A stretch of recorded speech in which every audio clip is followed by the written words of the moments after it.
আমরা খবর পেয়েছি ভোরবেলা যে দেউছড়া স্কুলের পেছনে দুটো ডিআই বোলেরো গাড়ি আটক করা হয়েছে এবং সেটাতে 12টা বিভিন্ন ব্রিডের গরু আটক করা হয়েছে, পাবলিক আটক করেছে এবং কিছু স্ক্যাটার্ড ইনসিডেন্টও হয়েছে, গাড়ি ভাঙচুর হয়েছে, একজনকে হয়তো একটু মারধরও করা হয়েছে পাবলিকের দ্বারা।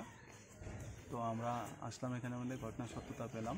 ফায়ার সার্ভিস একজন লোককে হসপিটালাইজড করেছে, আর এখানে মধ্যে 12টা গরু আছে, গাড়ি দুটো আছে।